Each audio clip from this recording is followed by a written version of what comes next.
to the rest of the NFL. Yeah, to week 1. Let's start with how our picks went. We can just oh yeah. Lord Jesus. Get that scoreboard.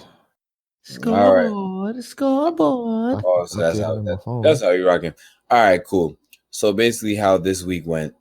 So right now, Justin is in the lead. He went 12-4 this week.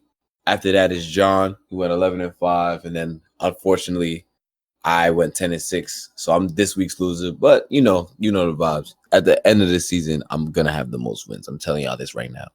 But yeah, he's lying. But I'll tell y'all this. This is what really cost me this week because y'all need to know. So I bet on the Texans and I bet on Denver. If those two teams won, I would have won this whole week because those are the last 2 games. And before those last 2 games happened, I only had 1, 2, 3, 4 losses. But it's all right because I'm coming for y'all next week. I'm just confused. You really bet against Drew Brees'. I'm still not upset with my picks because at the end of the day, Houston really should have won. Drew Brees at home. Literally, you were talking about, and I was like, yo, I was like, if the Saints were in at home. I'm not jacking it though, but at the end of the day, and we can talk about Houston and New Orleans first. I think that game, my boy Deshaun Watson is MVP caliber right now because you saw the way he was tossing that rock, bro. Listen, he looked great. Yes, let's go with the week 1 Giant predictions. I can't wait till we get to the Ravens. Man, listen, Deshaun was looking crazy, but anyhow, they were really in a position to win. I mean, he threw a touchdown to Kenny Stills with like 37 seconds left. I mean, then again, Drew Brees, he drove up the field, but I still think it was a good pick. I thought that Houston, I think they're ready. I think they're ready to take that next step in the AFC, but we only gonna see. They will go as far as their offensive line takes them.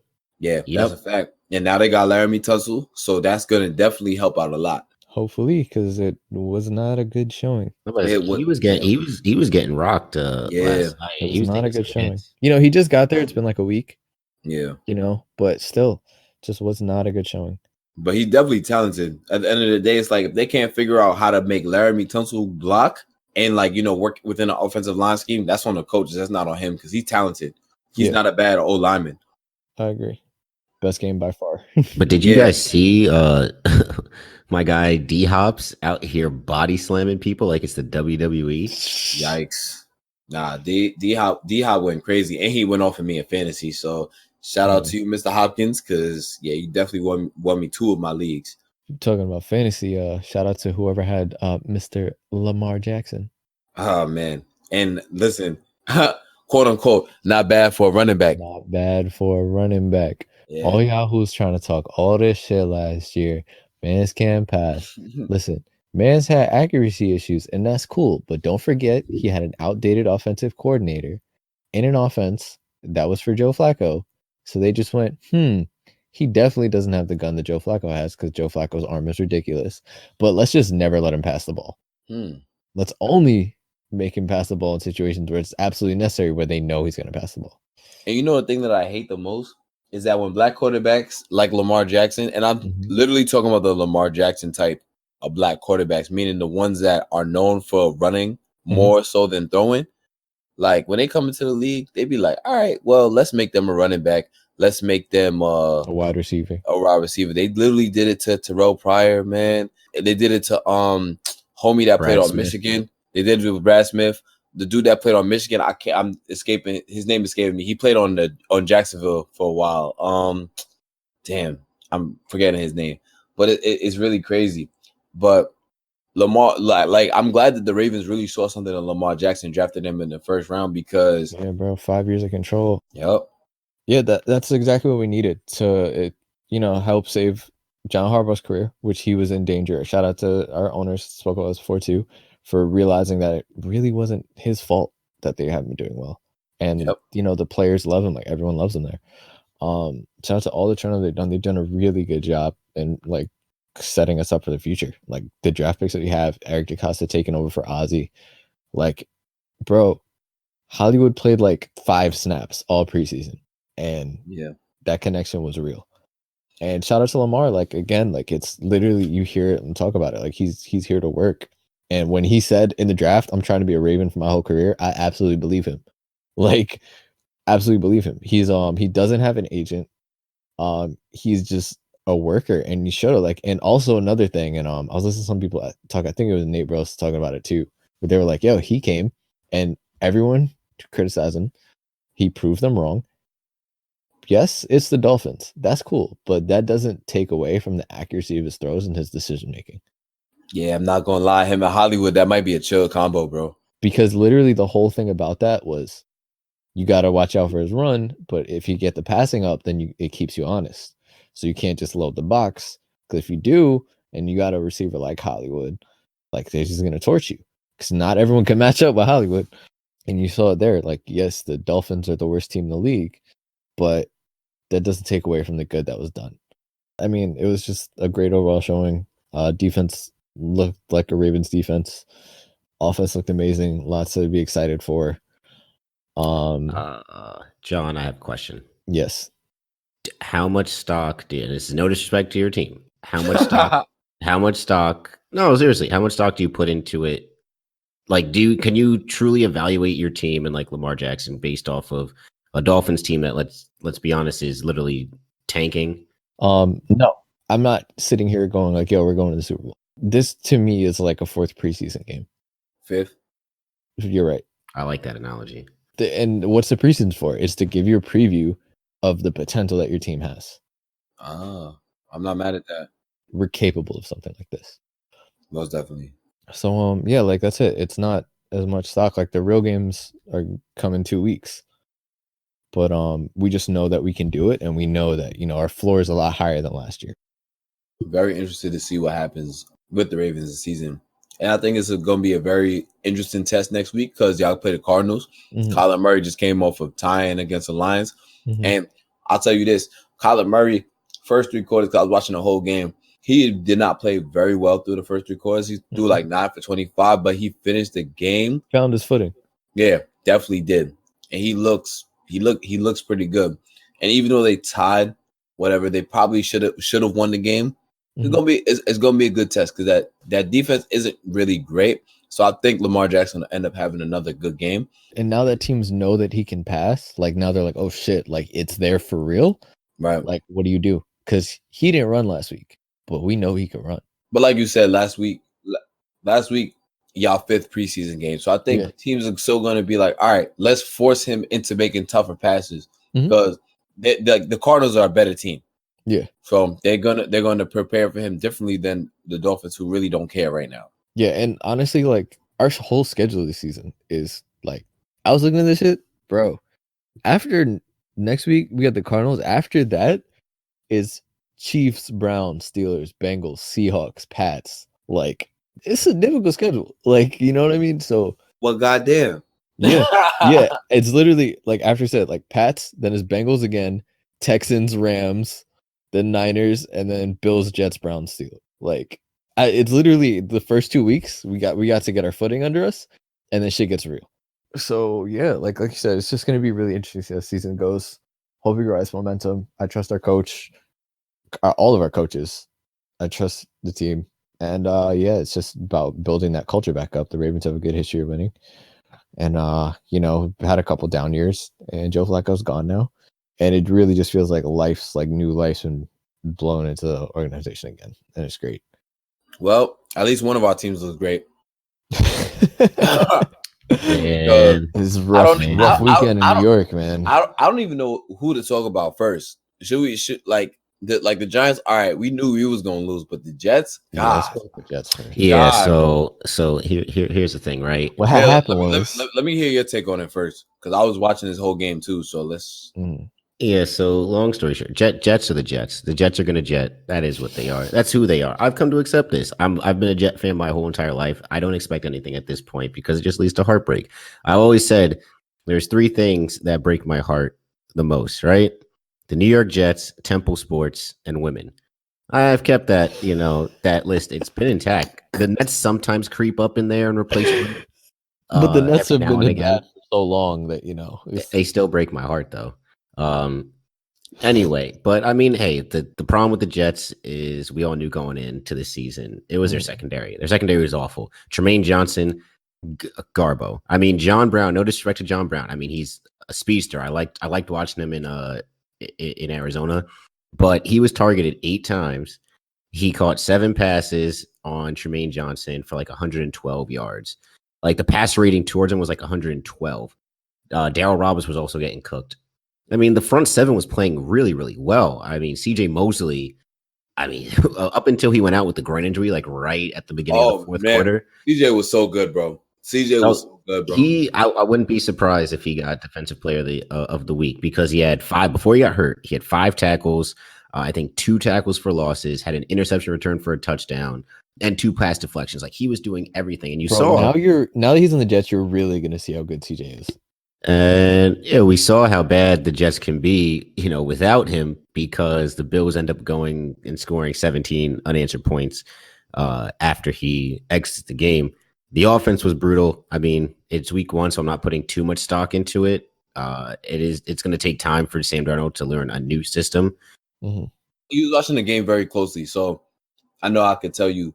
So the problem that I had with Darnold for a lot of the game, I was watching the game with my grandfather, so I was even telling him this. He's literally dropping back, looking down on a receiver for 3 seconds and just throwing it.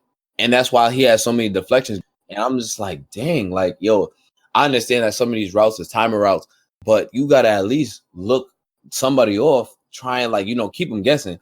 I mean, it's only his second year. Like you said, and he's also in a new offense, but it's just things like this. They got to go over and practice this week. Yeah. I mean, and also to that point, there was no protection. I mean, a lot of the times those passes were getting deflected was because there's a free rusher, and the guy that's free rushing is the one that's deflecting it. I mean, I forget the guy on the defensive line. He's like the only white guy on their front 7, but he literally had like 3 pass deflections because nobody blocked him. I think Darnold was sacked like 4 or 5 times, and yeah, there was no slide protection, no nothing. And yeah, the Jets, the offensive line hasn't really got a lot working together because people have been hurt and things like that over the preseason. But still, I mean, and even on that last possession, he missed Robbie Anderson, who had a good like 2 or 3 steps on the defensive back, overthrew him by like 4 yards. And I was like, all right, well, that's the game right there. I mean, he hits that. I think the Jets defense still holds with about, a minute 30 left in the game. But I mean, hey, it's division rival. The Bills are no slouch team. I think people don't give them enough credit. They did have the number 2 defense in the league last year. Trust the offense. Oh no, the offense. No, you don't have to trust the offense. But I mean, to expect the Jets to just walk all over them is kind of like absurd because they have a great defense. And I mean, Ed Oliver, although he wasn't big in the stat book on Sunday, he showed why he was drafted so high because he was doing a lot of the intangibles. 2 offensive linemen had to take him on at different points. But you're saying it's definitely not absurd. I think it's absurd because there's no reason why you force 4 turnovers in the first half and you can't convert on any of them. The only time y'all scored throughout the whole game outside of CJ Mosley's point is when Le'Veon got that 2-point conversion in his touchdown, and those literally contributed to the points the entire game. We had a safety too. All right, my fault. So, okay, cool. So the defense scored 8 of the 16 points that y'all had. It's just not right. Like Josh Allen played terribly, and y'all should have punished him for it. And shout out to Jamison Crowder because he actually was the only receiver that was really giving Darnold looks, but still, it just doesn't make sense. Y'all forced 4 turnovers, and for y'all defense to play as well as it did, and y'all lose by a point, that's terrible. That's unacceptable. That's a loss that y'all can't eat at home. I just don't think that's right. Oh no, I mean, I'm just used to this type of stuff happening for the Jets. But yeah, I mean, I agree. It's awful. But you know what? It's crazy though. Like throughout the game, it's not even like Bills' offense was anemic because they were eating up yard after yard. Like on all their drives, I don't think they went 3 and out. They would get at least 2 or 3 first downs, and then the Jets would get force a turnover. I mean, the first drive of the game, right before that fumble, they drove it from the 20 into the red zone. If it wasn't for Jordan Jenkins strip sacking, Josh Allen, I think they would have put points up on the board. Same thing later on in the game with one of the interceptions. So I mean, it's not to say that the Jets defense was playing remarkable. I think they did get lucky at times, but you're right. You force 4 interceptions at home and you don't turn the ball over on offense, you should win that game. And another underrated aspect about that game is definitely the special teams, because you have a missed field goal and you have a missed extra point. That's 4 points right there. So I feel like y'all gonna cut that kicker. Oh no, we did already. We signed somebody today. But goes back to not paying Jason Myers, the Pro Bowl kicker from last year, $4 million. But that was Mike McDaniel. It seems like Adam Vinatieri's cracking. Lord, man, he dead missed 2. He missed. Well, I want to say 3 field goals. He missed 2 field goals and an extra point. Father Time is undefeated, man. I was literally talking about, like, they were making jokes about it when Andrew Luck retired. Except if Vinatieri was like, you could retire. Crazy. But crazy. Yeah, and ironically enough, the Colts lost by 7. I mean by 6. They lost by 6. Literally 2 field goals and an extra point. Crazy how things happen in NFL. Yeah, man. But they lost me money anyway, so it doesn't really matter. They're probably going to be a feel good team this season, Well, regardless, and now that their expectations are cut, that kind of puts more on Jacoby Brissett, just being like, now no one expects us to do anything, so let's see what I can really do. Show him. Crazy thing is with that game, Jacoby, he looked very regular, but Marlon Mack really carried a lot of the load. And Ty actually put in a lot of work too, especially on that last touchdown. Yeah, that last one was Ty doing Ty things. Yep. And then they had a lot of help from their defense. Malik Hooker coming through with that clutch ass interception. Oh man, that interception was pretty. I was watching it live too, one-handed joint. But anyhow, all right. And I really didn't want to get to this, but let's talk about my Giants. Talk about our teams, man. Priorities. Is there much to talk about? Now here's the problem. Dak basically said, "Fuck the both of y'all. I'm worth this $40 million." He said, "I'm gonna throw for a perfect path." Yeah, I don't. No, he didn't. No, he don't know, because of the same question. Man. The same question I asked John. Same question I asked. Is it valid? Did you see the passes? There was nobody on these wide receivers. Jason Witten's touchdown, wide open. Amari Cooper's touchdown. Pretty much, he had like 3 steps on the dude, right? I forget who else caught a touchdown, but it was right over the middle. Nobody within 7 yards of him.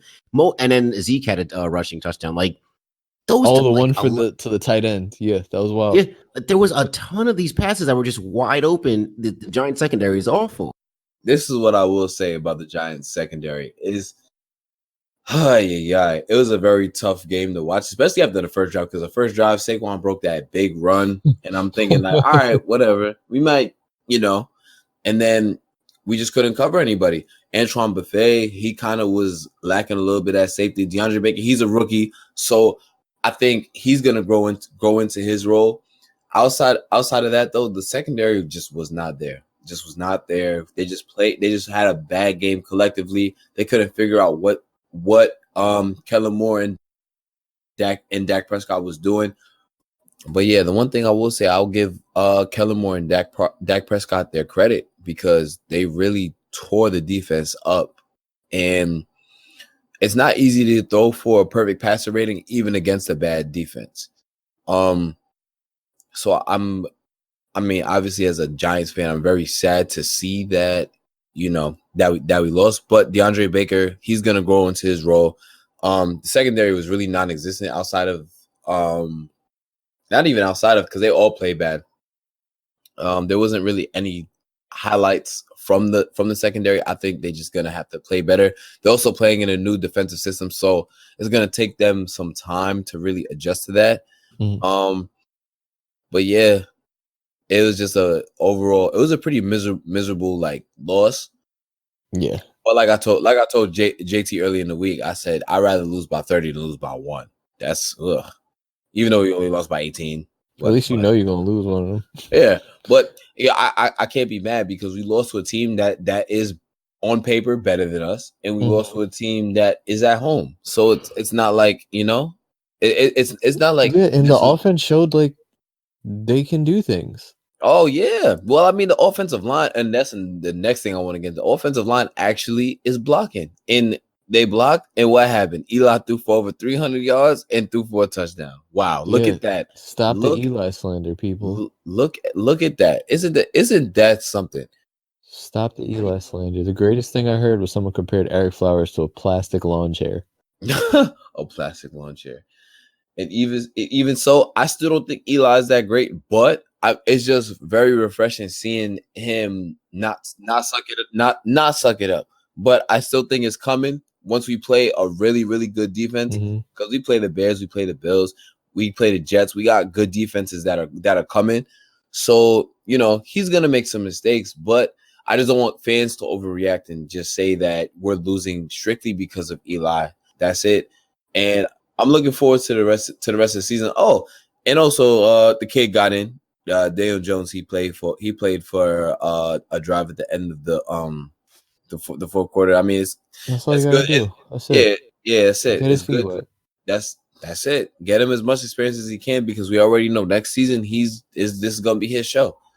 So, shout out to Eli for sliding. That's once during that game. Eli was actually looking like a mobile quarterback for a little bit. Slow your roll there. But, yeah. Well, I mean, honestly, I'm talking about relatively. Oh yeah, relative to Eli. Yeah. But honestly, what we just need to do is just combine the two New York teams, and then we'll have one functioning team. Well, it would be nice if we could just combine the Mets and the Yankees because listen, and it would be even best record in baseball with well, not anymore, but best record in baseball with ERA over 4. Yeah, listen, crazy because you do that, you do that, and anyways, the difference is the Yankees are good, but like the Jets are like mediocre, and then the Giants are just bad. So it's like if you combine the two of them, then you go, okay, we'll have a solid team. But the problem with the Giants right now is very similar to the problem that the Jets have. Is that like the Jets don't have corners, the Giants don't have corners. Yeah. I'm saying, and JT emphasized that already. It's like if neither teams can cover anybody, then it's pointless. You're just not going to win games in the NFL. And then on top of not even being able to cover somebody, at least the Jets had a pass rush. We don't even have a pass rush. We just have 4 down linemen trying to, they're placeholders. But hopefully that'll change. Yeah, like the way you're talking about the Jets makes you think about that Steelers team a couple years ago. That their corners were just abysmal. Oh man, the Steelers really had no corners at all. They had Ike Taylor, who was garbage, and after that, Lord. Yeah, and the Ravens are fucking Joe Flacco threw for like $1 million against them. See, but you can get away with that though. You can get away with mediocre Joe Flacco. You can get away with having mediocre defense as long as you have a great offense. The Jets don't have that. So that's exactly, if the Jets offense had some type of pulse, we would have been able to get away with, the terrible play at the corners. They still have the potential to get into a flow because you do have good players out there against like a team. Who? Because not every defense is going to be the Bills. You know what I mean? What good defense? Oh, you're talking about the Jets offense. I was saying we have no good players in our secondary except for Jamal Adams and Marcus May, but they're safeties. Yeah, no, like we do have Nate Hairston though. Yeah, it'll get there. Our offense will get there. Mm-hmm. I thought Le'Veon played pretty well in his first game. The time it'll get there. It's week 1. It's week 1. That's all I'm going to say. My favorite Le'Veon moment from week 1 was the 2-point conversion. JT. He caught that joint, and homie was really like, "Oh, I'm gonna really try and get this joint." And he fell. Le'Veon just caught it standing up, like, "Yeah, that was easy." I was like, "Yes," I was fucking with it. See, at that moment, I thought we were gonna win. Yeah.